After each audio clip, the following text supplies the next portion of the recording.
Kick the sugar craving. Thank you guys for coming. So I'm Jen Sprague, and you made it to the right room if you want to dash your hopes with sugar. But it's okay. I've been there and I've done it, and it's safe. You're in the safe spot. So here I am, Jen Sprague. I'm a health coach, and I help people who are tired of feeling crappy in their bodies feel amazing again. And for each individual, we have a different pathway and a different route to get them where they're going, but the end result is change that lasts. So where did my journey begin? Sugar was a part of it, so that's why it's near and dear to my heart, and I love to share whatever I learned on my own detox, if you will. So you're in the right spot if you're wondering why you crave sugar in the first place. If you're done reinventing the wheel and you want something that works for real, you've tried to go off of it before, decrease only to fall off of the wagon. And if you want to discover what's keeping you stuck so you can become unstuck. That's the whole goal, to spark some change overall. And then ready to finally get this sugar and food thing handled so you can live your best self life and share your best self with those you love. Sound good? Let's do it. Okay, so how to kick the sugar habit without giving up the sweetness in your life so you can experience transformation that gives you your best body, best moods, and even your best life. Okay, everybody loves that, right? Okay, even you can tell my age, the 80s, 90s. Okay, carrying on. How do you feel about sugar? This is where I'd like you to start to think about your journey. I'm going to share with you lots of stuff, but it'll be more meaningful for you if you can connect personally to it. So, what is your favorite memory involving a sweet treat? How did it make you feel? Write it down, because writing is one way to help process things and cement things in your mind and make it real. So you can write it down with tools that I gave you, which are in the back if you don't have something to write with. And then, what do you notice happens to you when you eat sugar? So the first thing is that happy thought. Maybe the first memory or some time that you experienced a lovely emotion with sugar. Okay, fantastic.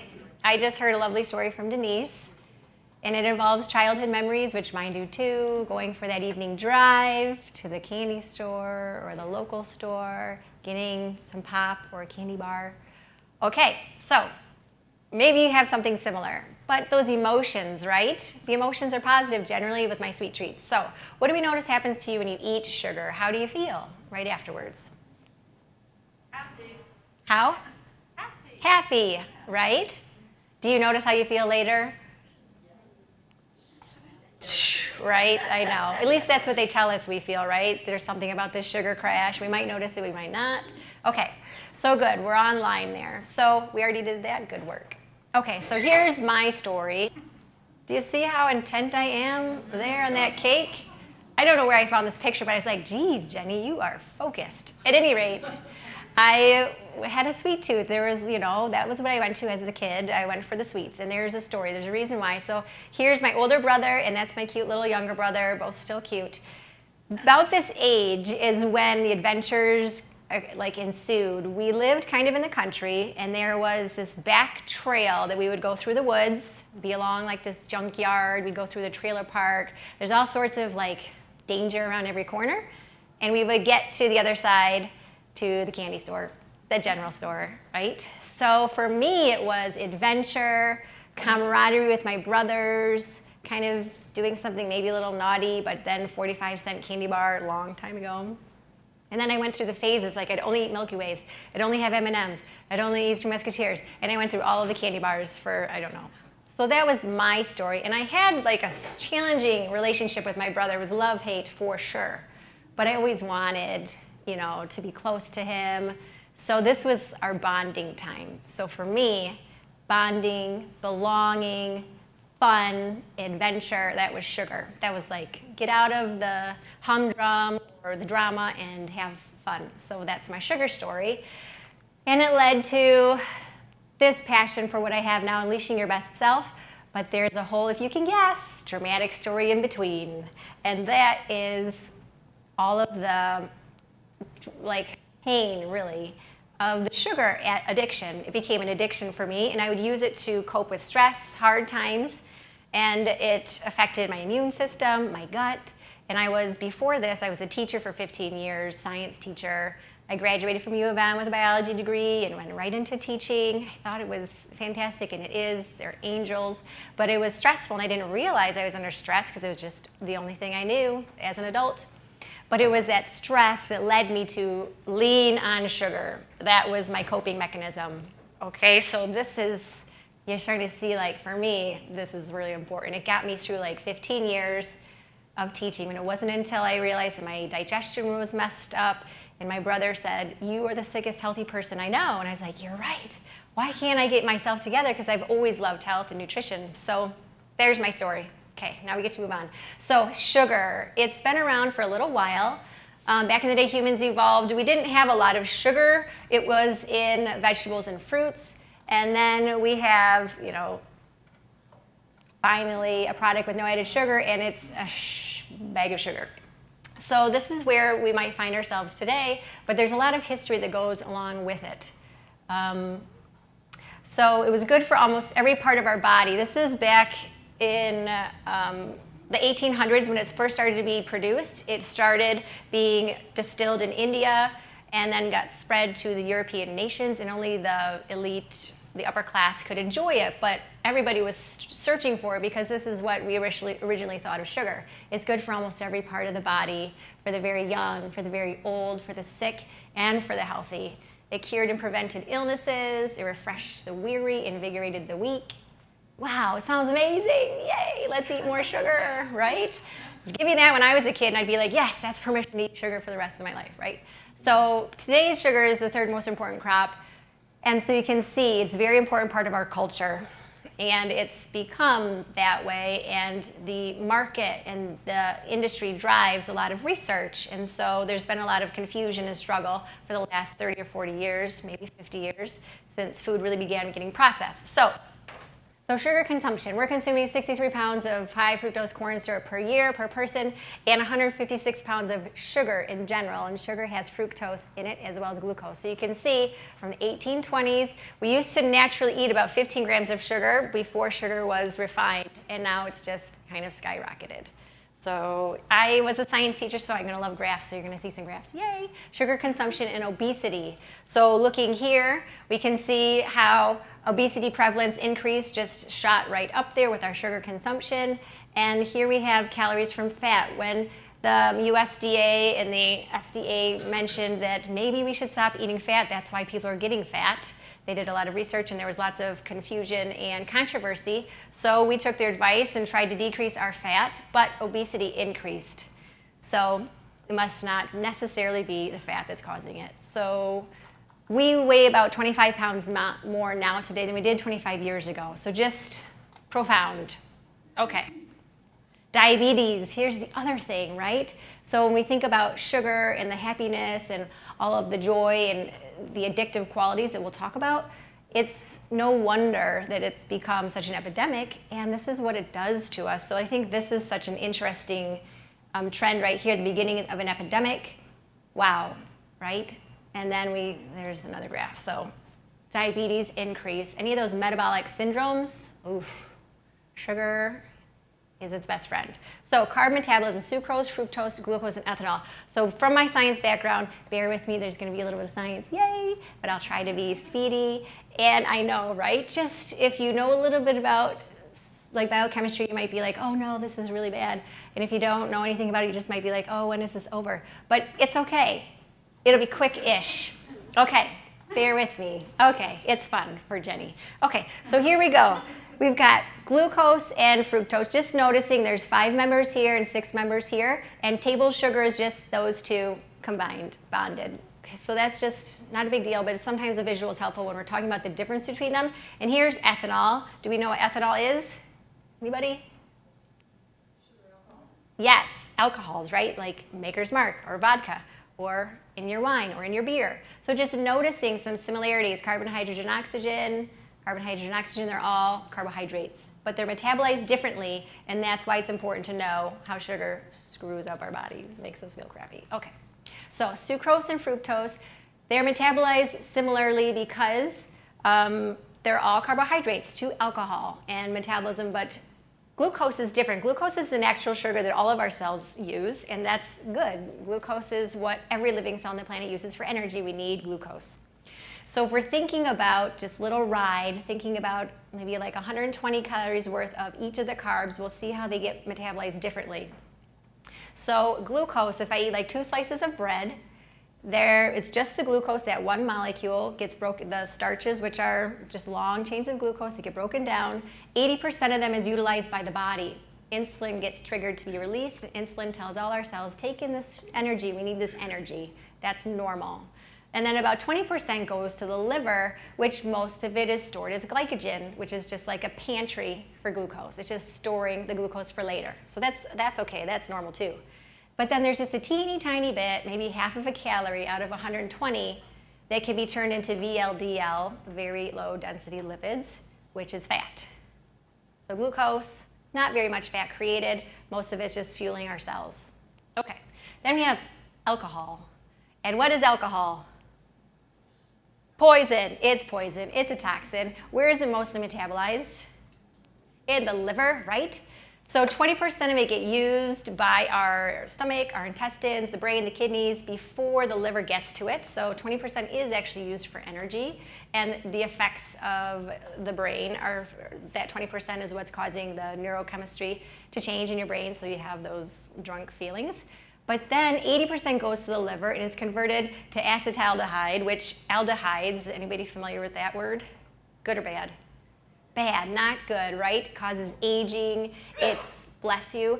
So that is one of the products, that's why the alcohol is bad. But mostly this aldehyde gets turned into fat. So people that are drinking lots of alcohol get what generally? A beer belly? Absolutely. Because the fat is going to leave, some of the fat will leave the liver cells and be taken in by adipose tissue or fat tissue for sure. And have you ever heard of like fatty livers? Fatty liver, so the cells themselves can get fat droplets in them as well. So alcohol does that. And the aldehydes also, there can be cross-linking of proteins, and that causes cirrhosis of your liver. So not good, right? Okay, that's bad. So that's like a shot of Maker's Marks. We've got 2 pieces of bread, a shot of Maker's Mark, and then sucrose. I know, right? I don't know. Some people like to drink that, but that's fine. Sucrose is 50% glucose and 50% fructose, just those 2 combined. So the glucose portion, we know how that works, used to fuel us. But the fructose itself, all of it goes into the stomach or into the liver. None of it gets used by energy like alcohol does, 20% of alcohol. None of it does. It all goes right into the liver. And it goes through the similar process that ethanol does. And another byproduct is uric acid, which can cause gout. So that's not ideal either. And it can also increase blood pressure. That's not ideal either. So already fructose, not ideal, right? Okay, so there we go. Fructose is not an acute toxin like ethanol. It doesn't get metabolized in the brain, but it's a chronic toxin, because where does it all get metabolized? In the liver. None of it gets used by other cells in your body unless it's changed first and is turned into fat.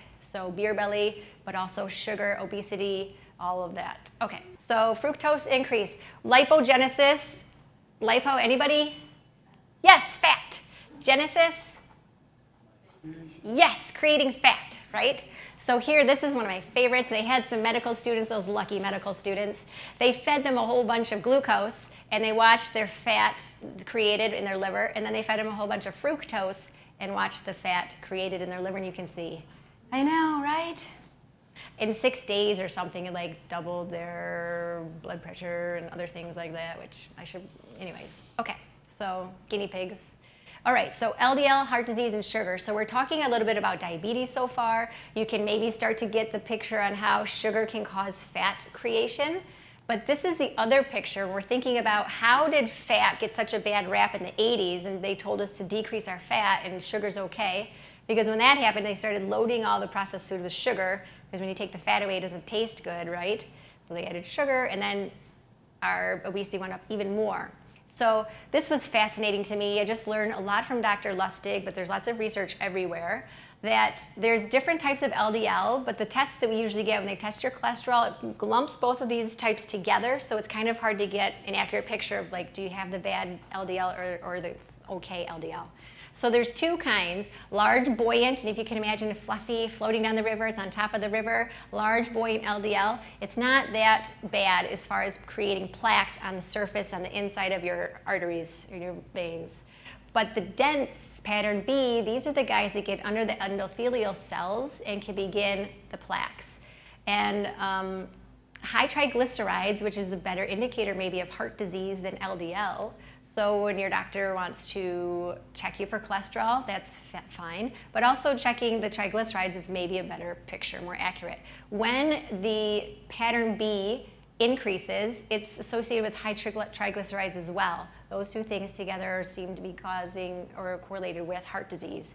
And carbs, sugar, and fructose makes that pattern B LDL increase. And so there's some visuals, large, buoyant, small, dense.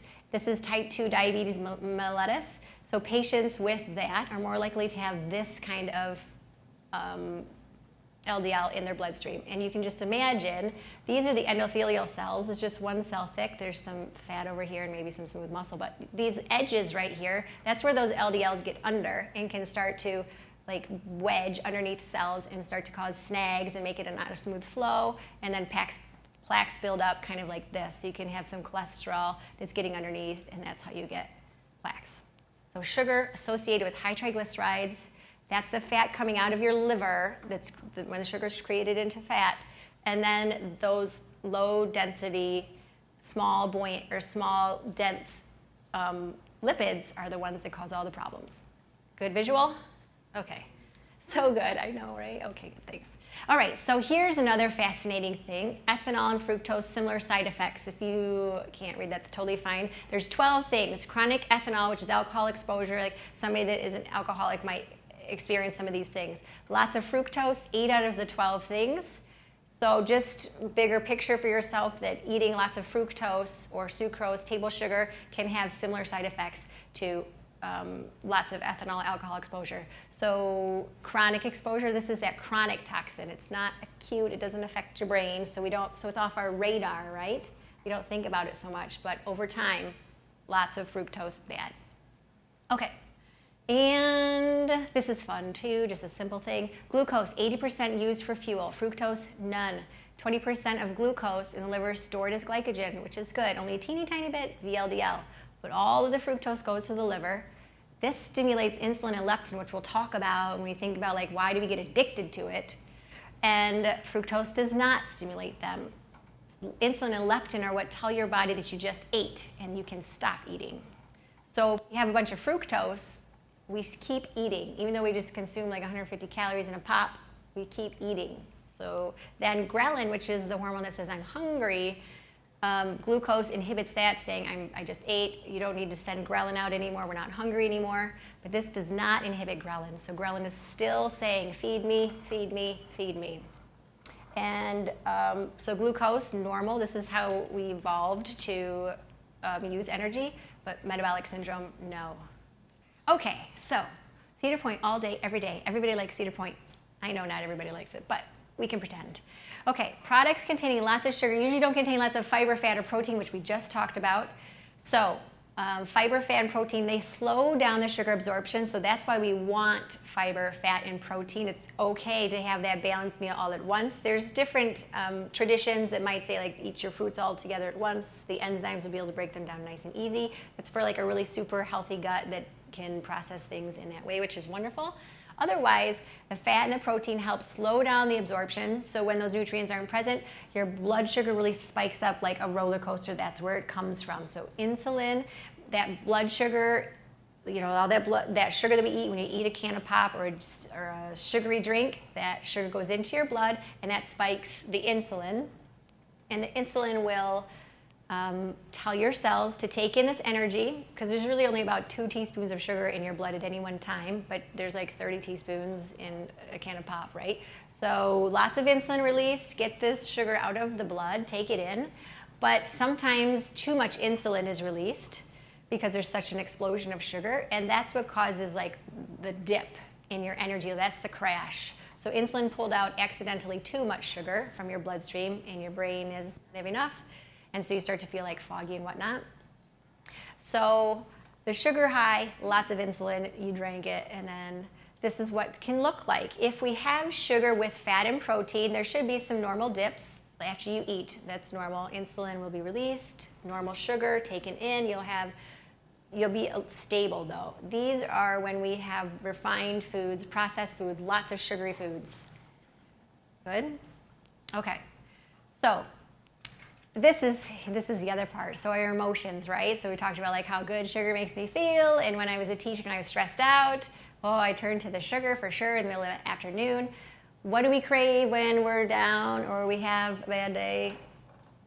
Sometimes we want sweets, right? To like pick me up, make me feel good, get me through this moment. So that's kind of what happens. Sugar craving is your body's way of saying it needs something specific to restore this balance. So this is what we want to avoid.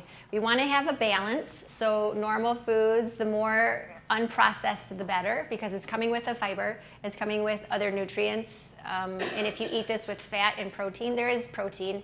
And like avocados have fat as well, which is fantastic. But this is where you're going to get the roller coaster processed foods that took out the fiber. Okay. All right. Places insulin can take excess glucose, but not fructose. So glucose gets taken in by all of these things: muscles, liver, blood cells, brain. Fructose, it gets taken into the liver. And fatty acids, when it's in the liver, gets created into fat. Some of the fatty acids released into the bloodstream are taken into the muscles to be used as energy, but 30% of the fructose goes into your fat cells. So when I have the can of pop, it's sugar, but imagine 30% of it going into fat cells and plumping them up. Okay, good. Yay! So sucrose, and sucrose is just these two combined. That's table sugar. The glucose causes the spike. Glucose actually triggers insulin, which is good.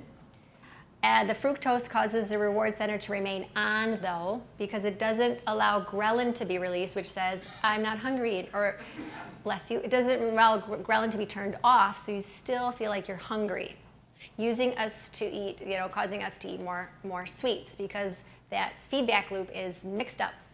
Okay, so when your body is producing insulin to bring you down, it can't produce what's called glucagon, which is a fat-burning hormone. So not only are you creating the fat from fructose, but you're not burning any of it. Glucagon is not being made, and you're not burning the fat. So you keep storing more fat. So you're making fat, and then your body says, store it, don't use it. So double whammy. Maybe there's a GIF here. Oh, so sad. Okay. So challenges for kicking sugar. Thanks, guys. You guys did a fantastic job through that chemistry. How are you feeling? Good. Reward is coming. Hang in there, guys. You're going to be so relieved. It's going to feel great. Okay. So we're going to get a little bit into, why is sugar hard to kick? Because it's an addiction. It's everywhere. Also, we know, that fun little cartoon, everything's got added sugar nowadays. And then we are not sure maybe what to do about it that will actually work to create lasting change. So we're going to get to the bottom of these things. Why do we have cravings? It's the biochemistry. If you've ever heard of nucleus accumbens, which you don't need to know that name, but just think reward center. I have a picture. So this is the reward center. This is the center that gets lit up with cocaine, heroin, those types of rewarding drugs will release lots of dopamine, and that's why people do it, because it feels so good. Well, sugar does the same thing. So if you look at a sugar addict, when somebody's eating sugar compared to a heroin addict, the brain lights up very similarly. So that's, something sad. Also, our survival behaviors. So sweet things, when we were foraging for food, there's not a lot of sweet stuff out there. So it was super rewarding to find something sweet. It would say, eat it up, because there's glucose, which is good for you, which is the energy for your cells. So whenever we found something sweet, it was super rewarding, releasing dopamine. And so now that sugar is plentiful, we still have that dopamine released. And so it's still so pleasurable. That's why I like trucking through the woods with my brother to get the candy at the end of the tunnel, right? So we are really set up to eat more sugar because it was not available in the past. So refining it increases the rush and concentrates its effect. Something's wrong with our negative food feedback loop, which we kind of talked about. So there it is, your reward center. Sugar stimulates just like cocaine, heroin. Okay. So no one wants to kick sugar because it feels so good. Oh my gosh, I wish it didn't, but it does. So let's work together to conquer it. So we heard about sugar stimulating the nucleus accumbens, that reward center, lots of dopamine, happy feelings. But the problem is that negative feedback loop, which I've kind of hinted at, doesn't get turned off, especially when fructose is involved. So that negative feedback loop is just some hormones that react together to help us know, like, oh, I'm full, now it's time to use my energy to digest the food, versus I'm hungry, it's time to eat. So when I eat, there's a hormone that's released, the insulin, along with leptin. Leptin says, I've got enough calories, we're good. So I can turn off the reward center. Leptin turns off the reward center, so we stop being motivated to eat. But when we have too much fructose, lots of insulin is released because there's glucose with it, which makes lots of insulin get released. Too much insulin doesn't allow leptin to be read by the brain. So that little feedback loop that says we've eaten doesn't get registered, so the reward center is still on, still getting rewarded for eating sugar. Leptin is not read. I know, it's so sad.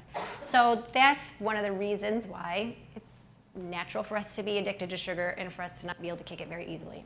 Okay, and then ghrelin, we talked a little bit about that. Ghrelin is the one that says I need to eat. And insulin, or when I eat glucose, glucose will turn off ghrelin because ghrelin says feed me. Glucose says I've been fed. But fructose does not do that. Fructose does not turn off ghrelin, so you drink the can of pop, still feels like you're hungry. So you see a kid drink a can of pop and then eat so much at lunch, even though he just had 150 calories, he's like more hungry now. The reward center is like banging, it's going. Okay. Oh, it works, isn't it great? It's a total bummer, right? The gifts are so much fun, you guys. This is fun making this. Okay.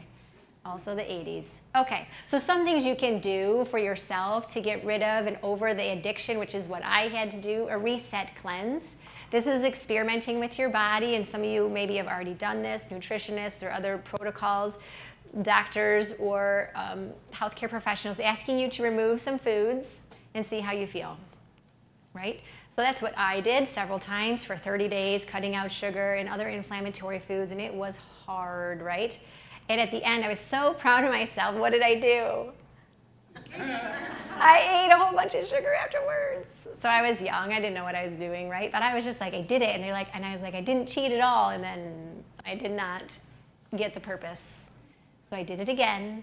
And then after you've cut out some inflammatory foods, sugar, super inflammatory, then you can add it back in and see how you feel. That's the beauty of something like a reset cleanse, which a lot of my clients go through, and some of them feel. Now, do you think you're going to have some withdrawals? You are going to have some withdrawals. That's why it stinks, right? And that's why I can only make it a few days until I understand what's going on in my body. So if we realize that really it's like 9 to 12 days of not feeling your best, and the first few days are the worst, and then it gets a little bit better. So if you can make it through like 12 days without sugar, you should start to lose like headaches and feeling crappy. Sound doable? Okay, good. It is hard. And that's why doing the cleanse together or a protocol like that together with somebody is super important, because you can be like, oh, I'm going to lose it. I'm going to da-da-da-da. And they'd be like, no, don't do it. I'll come over and hold your hand, right? Give you a hug. So some results that some people would feel, like you don't hit the afternoon slump. This is just what some of my clients have said when they do something like this. And my cleanse is just 14 days, so you're getting enough time to get through that without doing the 30 days like I had to do it. So you can experiment with that cleanse if you're doing your own protocol and do as much as you want. But I loved the things, this one, like I am more efficient. I was not expecting that. This was coming from a man. He did the cleanse actually for 21 days instead of 14, but he's like, I don't need as much sleep and I'm more efficient. And I was like, that's pretty awesome. So there's other benefits besides just not having the roller coaster and not having the cravings and being controlled by that. There's lots of benefits from decreasing inflammatory foods. So reset cleanse, I help people go through that, so if that's what you're interested in and you need support, I'm your girl. Otherwise, you can look up any type of like anti-inflammatory protocol. But doing it on your own is a challenge. Okay, and here's the other thing. Sugar is kind of everywhere, right? So would it be helpful to have a list of the different sugars with you while you're shopping maybe? I have this on my phone and I carry it around with me so that now that I know, like when I'm looking for things, obviously it's best to shop where? In the grocery store. You've heard this before. What's the tip? Perimeter Perimeter, yeah, the outside, right, where the whole foods are. The processed stuff is in the middle. But if I'm going to venture inside, I like to see, be a little bit more educated and aware and prepared so that I can make a conscious choice. This doesn't mean that you're cutting out sugar for the rest of your life unless that's what you want to do. I did not choose that route. Okay. Okay, so alternative sweeteners. There's some guidelines that might be helpful. If we want to avoid the slump and we want to avoid the addiction, you can still have some sweet stuff and there's a treat back there. Oh my God, I'm excited. Okay, 1, we want it not to raise the blood glucose or trigger that roller coaster. 2, it does not give rise to the AGE, those advanced glycation products. Aldehydes, like the alcohol and the fructose pre, those aldehydes, they create these AGE, advanced glycation end products. And that's what like increases aging, wrinkling of the skin, slowing of the metabolism, decreased immune function, all those things. So we don't want to increase age products like fructose does. And it should not prevent your body from producing anti-aging and muscle-building hormones. And finally, it must be non-toxic. So there's a few, and research changes so fast, I put a little disclaimer in there. Research is being done all the time, so try to keep up on that. But the few that have kind of meet this criteria, stevia, you've heard of that. That comes from a plant, so it's natural, but it also is refined. It's sweeter than sugar, so you don't need as much volume, and it has a different kind of flavor. And the sugar alcohol that I used today in one of the sweet treats, erythritol, this is almost as sweet as sugar. And then the last one, agave, is that on there? Yeah, okay. So as sweet as sugar, and these are some that you can play with to avoid those other things. So if you still want a sweet treat, which I do, because life is short, this is what I go to, or I just make sure that the fiber is in my dessert. So I'm not trying to have refined sugar. But does that mean I never have a cupcake? No, I still have cupcakes sometimes. Who can avoid? Well, some people can. But this sweet tooth addict is still have sometimes, like I have a splurge moment and then I don't feel guilty about it because I understand what's going on in my body and then I take care of it afterwards. Or I make sure that I eat like protein with my sweet treat. I'm not trying to avoid this huge extreme insulin up and down. Okay, yay. Okay, so there's funness, right? It wouldn't be complete for me. I love the science, but I'm also a little bit of a hippie-ish. I'm a little bit of a hybrid, hippie hybrid. So food is more than simply fuel. For some of us, we believe that, and that there's an energetic quality to things in our environment, to ourselves. If we are energetic beings, what we fuel ourselves with is energetic as well. And the same thing goes for the type of activities that we engage in on a daily basis. You can think, what is one activity I do that makes me feel energized? Think in your mind. And then think of, yes, right, like exercise. Yeah, let's list them off. Anything else? Walking, nature for me, for sure. Spending time in nature, even if I'm just sitting there. Can you think of an activity that's not energizing or is depleting? Cleaning a house. Absolutely. And for me, it was dealing with like being overwhelmed with so many things to get done at one time. As a teacher, it was not healthy for my body, and so that draining, depleted. Okay, so body-mind connection with our food, having a relationship with it, and understanding why, the emotional side of why I have the craving, which is so much fun. Polarity of food. So based on the principle that everything has two polarities or extremes, and you can get the hang of it super easy, right? Hot, cold, hard, soft, noisy, quiet, light, dark, yin, yang, male and female. And that's fantastic, isn't it? That's so fun. Okay, good. Yin, yang, egg, one cooked and one not. All right, so if we're thinking about how I feel in my day or my mood, I can start to give myself nourishment in a way that's not just sitting in front of the TV and numbing out, or going onto my Facebook and numbing out, or eating sugar and numbing out, or drinking wine and numbing out. Not that all those things shouldn't be enjoyed, but maybe just in moderation. So when we think about that and apply it to our lives with this culture, if I'm running around, working too much, or partying, or staying up late, or there's lots of stress, this is a contractive type activity, and I'm spending a lot of energy outward and not feeling very replenished. So we don't allow ourselves, if we don't allow ourselves, which I did for many years, unaware, to to relax and to recuperate and to do expansive activities, which could be spending time in nature, your loved ones, then we might find ourselves binging on some of those things that help numb the feeling of being depleted or being stressed or overwhelmed. So that's another avenue to put into your self-care. So not only just like maybe finding alternate sugar sweeteners, but it's finding activities. So maybe you need some rest. Maybe you need some time to read or meditation. We have so many benefits anatomically with your brain in meditation and how it helps with stress relief and the hormones in your body. Walking, taking a bath. So then we could maybe stop looking for something sweet. So knowing what to do with our cravings, sometimes it is easier, and I'm not perfect. People who know me knows that sometimes I still reach for sugar, but I'm doing it consciously now, right? Okay, so what if cravings are a messenger? And as I work with clients to help them figure out like the underlying reason, like after they're educated and they understand what's going on in their body and we try to cut out sugar, what do we think might happen?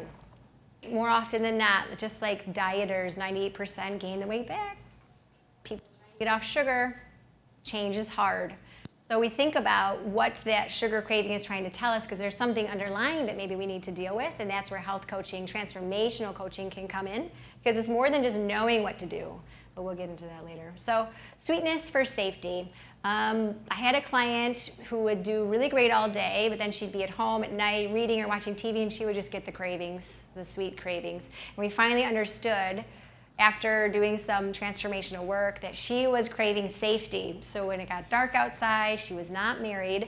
She lived by herself, kind of in this secluded area, and she'd had some experiences with like people on her property and things like that. So she was actually, we realized, feeling anxiety about being alone at night in her house, where there's not a lot of people around.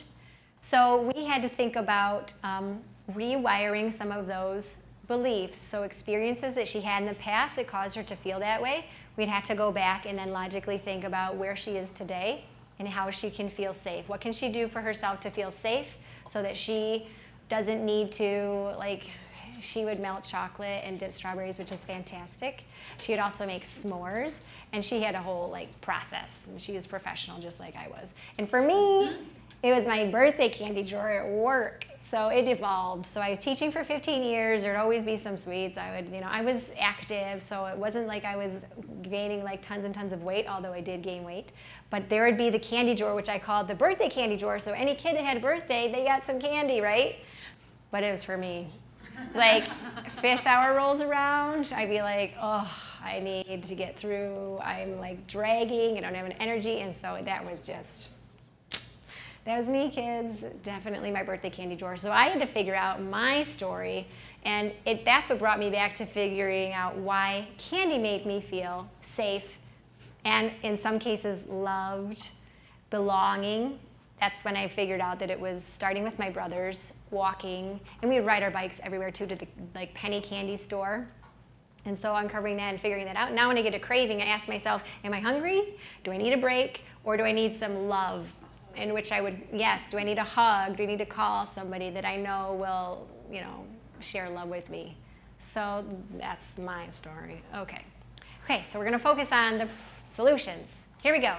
Kicking sugar without starving or giving up sweetness, even if you've never done it before. So for me, it's not about never having sugar or sweetness again, but there's some things that you can do, and these are the strategies that you can do to kick sugar. You ready? Okay, it's easy peasy. Check your bevies. Sweet cravings can be you're dehydrated, so just chugging a glass of water, maybe infusing it with mint or raspberries or cucumber or lemon. Also, if you use L-glutamine is an amino acid that can help stave off the cravings and kind of shut down that reward center so you're not wanting the sugar. And you can just put like a half a teaspoon in water, and that can help. Or you can have it with every meal for a little while. It's just amino acid, which is a protein, which is natural. So that's an option. And then thinking about caffeine, it can have the same effects as blood sugar, the roller coaster. If you're a coffee drinker or a tea drinker or even chocolate, then you might experience that too, like roller coaster. So when you're reaching for water or liquids, make sure there's not too much caffeine in it, because you might give yourself the same roller coaster ride, which is going to leave you with more cravings. Okay. This also helps shut down hunger pains. So if you're trying to watch the time of day that you eat, and you don't want those sugar cravings at the end of the day, which is definitely something I get too. It's the middle of the day and the end of the day for me. If I have a glass of water it can help me with my satiety. It's easy peasy, and it's free. Okay, good. Sweet responsibly. Your tongue has sweet taste buds, so we need to satisfy them, right? Just remember fiber with your sweet fruits, veggies, spices, squash, carrots, yams. All of these things have some sweet component to it, but they come with the fiber. Cinnamon, coriander, fantastic. Chocolate. Chocolate has so many benefits, you guys. The dark chocolate, you guys, who likes chocolate? Does anybody not like chocolate? Because there are those people out there that don't like chocolate. Does anybody not like chocolate? Okay, good, because both the treats back there have chocolate. Anyways, you can read here, there's so many benefits to cocoa powder. Anxiety detoxes, there's magnesium in it, calcium, all sorts of minerals. Okay, great, so eat your chocolate. Okay, so this is what we have. The peanut butter ice cream, which is probably not frozen anymore, but that's okay. There's banana, peanut butter, so if you're allergic, avoid. It's the one in the black container. There's dates and cocoa powder. So there's no refined sugar in there, but there's sugar from the dates and the peanut butter and the banana. And compared to a cookie, which has like 33 grams of sugar, this might have like 14 grams of sugar or something, maybe less, depending on your serving size, certainly less on those serving sizes. And then this chocolate keto cake. So this has unsweetened chocolate. I used coconut oil. And then Swerve, if you've seen that at the store, it's erythritol. It's just a natural sugar derivative that does not cause a sugar spike. There's eggs in it and salt. So no other sugars in that. And then there's this, which you can make at home, super easy. Are you ready to break? We're gonna get our sweet treats, and then we're gonna come back to our seats, and I'm gonna give you the rest of the juice. You ready? Go. Okay. So you guys maybe have heard Paleolithic, keto, all of those new terms. Basically, if we just try to eat food, least processed as possible, you're gonna get the fiber, the nutrients, and a nice balance of proteins and fat to help you slow the absorption of sugar back to the way that it was when we evolved. So that's the plan. We used to consume lots of fiber every day, 1 to 300 grams of fiber, that's a ton, 12 grams. So we wonder why we have bowel movement problems. This is why. Okay, eat your dates. Okay, so maybe plums, or yeah, prunes are good. Okay, so this can reverse diabetes. This is what I've heard. It's different for everybody, so that's not like a hard and fast rule. Maybe that should be in quotes with a citation, and I'll add that. But I was talking with somebody in the back as well. Pre-diabetic, for anybody, if you know, this is important work. And it's not easy to change your diet around. You've been doing it for years. You've got the pathways in your brain, the neural networks that are well worn, and they tell you like what I want to eat. It's just my habit. That's what I do. It's unconscious. Those decisions are made for me already. So I can use my brain to focus on other decisions. So if you want to fix those decisions, changing your diet, that's when it's tricky, and we'll talk about that. But you can reverse diabetes, heart disease, obviously obesity with changing your diet. Okay, yay! Oh, and this is the quote. When God gave us the poison, he gave us the antidote, and fiber is the antidote. It's the antidote for stubborn bowels too. Okay, thank you. Okay, so the next one, sleep. This is super important. If we're really tired, stressed out like I was, your body is looking for energy because it's tired, and so we want to eat something sweet to give us the jolt to wake us back up again. So sometimes you might need a nap in the middle of the day, right? Sometimes you just need sleep. So we're trying to get 7 hours, and there's very much controversy over how much is enough. In every individual, as a coach, I would say it's up to you. You're unique, and some of my friends, 9 hours of sleep, and she's ready to go, and she's like super fit. Other people get by in 6, some even 4 hours of sleep. That's rare, and you're like an anomaly, but it can happen. So shooting for starting with 7, if you're typically like I'm 6, 5 hours a night, try to get 7, see how you start to feel. Increasing it to maybe 8. I try to get 8 hours of dark time in my room. I don't fall asleep right away all the time, but that's my goal, and I'm pretty good at it. Sleep is one of my priorities. Anyways, I wasn't one of those college students who did all-nighters ever. Anyways, okay, so to help sleep, bedtime ritual, power down your screen an hour early, allowing your mind and body to shut down. And also the natural hormone system, melatonin, you want it to be released so that you can start to sleep. But when you have lots of light bombarding us, and the light from the screen doesn't allow that melatonin to be released, so then naturally our body's not preparing for sleep. So this is a fantastic, lovely ritual that our culture, and if we start together, the culture will spread and other people will start powering down too. It can spread across the nation, starting in this room. Okay, I know, right? It's a lovely idea. But for real, if we could get our culture to understand that sleep is really important, and now that we have all this technology, it's affecting our health, screens included. Okay, good, sleep. Check your protein.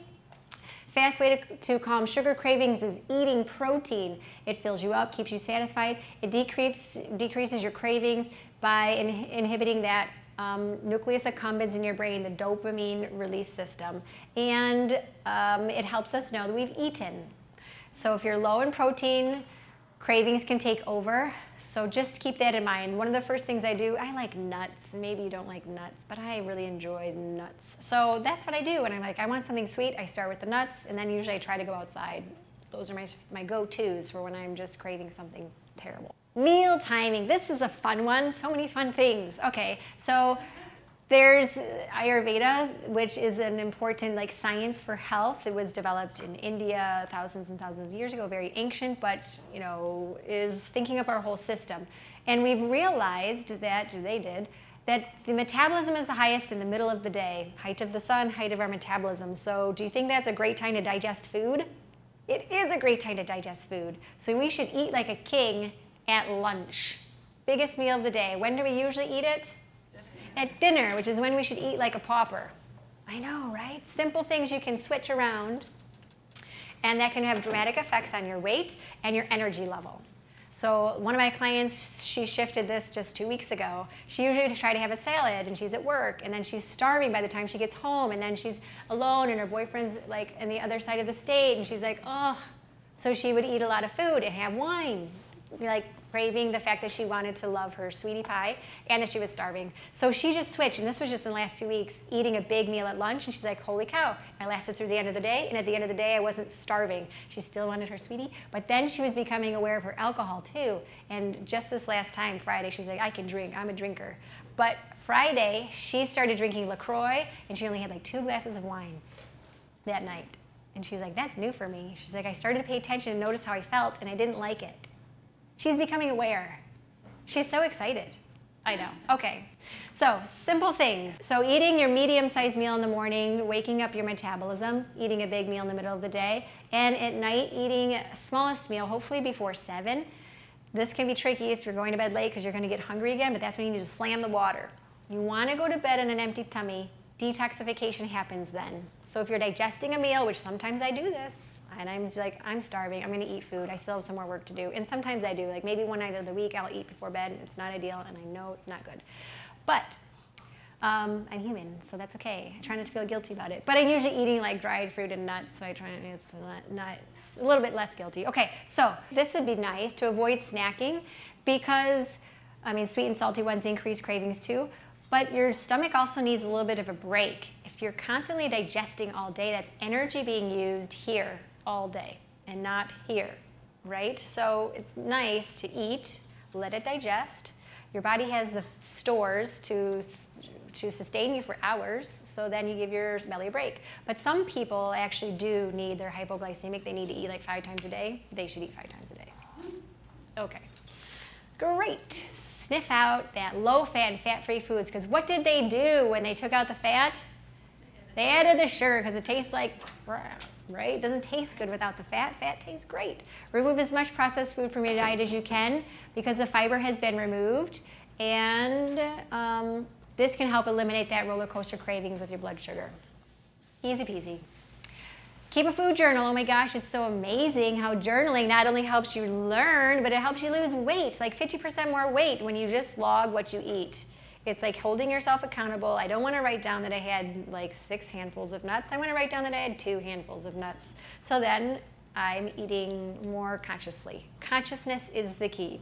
So by keeping a journal, you become conscious. And it even is better when you can write down how you feel after you eat it. Some foods are energizing.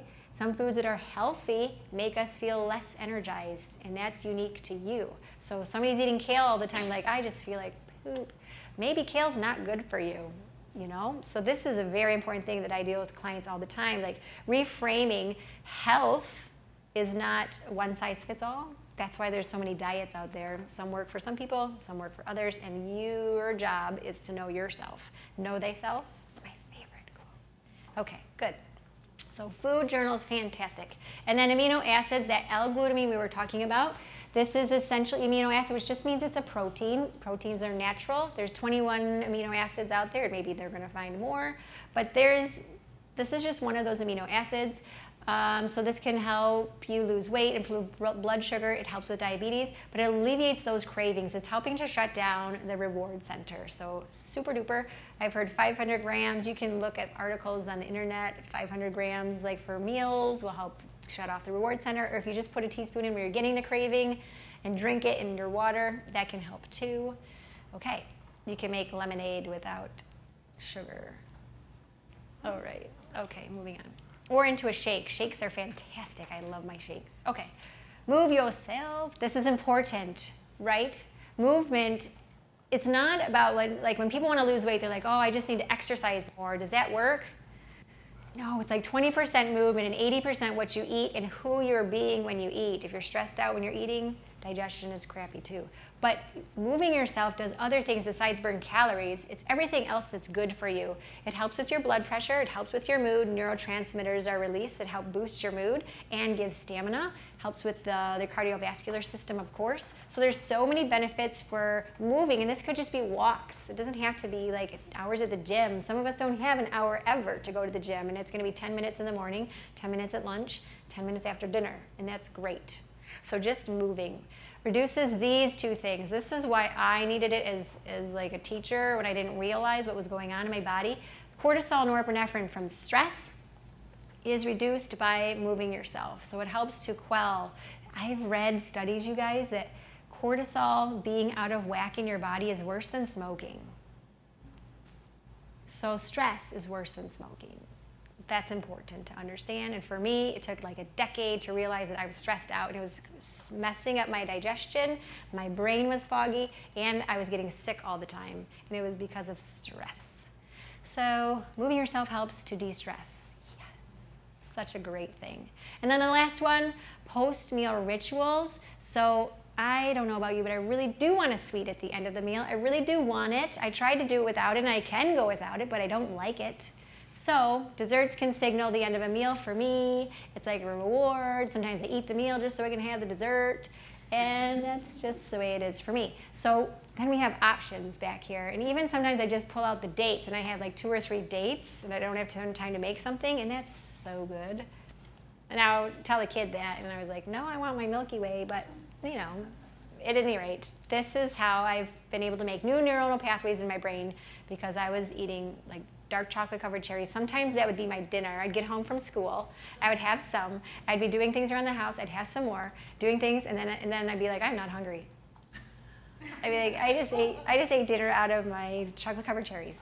Okay, and that happens. Okay, so highly recommended light exercise after dinner, which is sometimes new. Some of us like to go on that walk after dinner with our sweetie, hold hands. That's so lovely. It's so good for you. It helps with the digestion, helps increase the metabolism because at night you're like not ready to eat. That's why we eat this small meal at night. So eat at night and then take a walk, and that also helps with digestion. Okay, super duper. Okay, how many people know what to do but don't always do it? Right? Me, it took me like 5 years after knowing I was stressed to try to like change my life. So it's because knowing isn't enough is not what motivates us into action, right? So learning everything tonight is fantastic. You will change for how long? Maybe a day, maybe 3 days, maybe 7 days, maybe 14 days.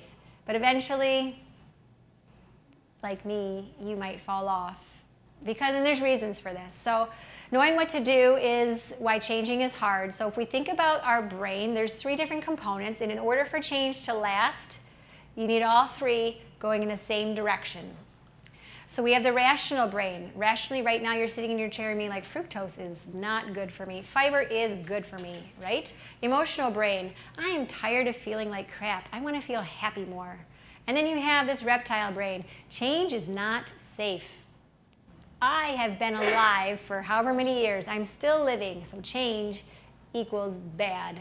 So this little guy right here doesn't always like to change, even if logically changing is a great idea for our health.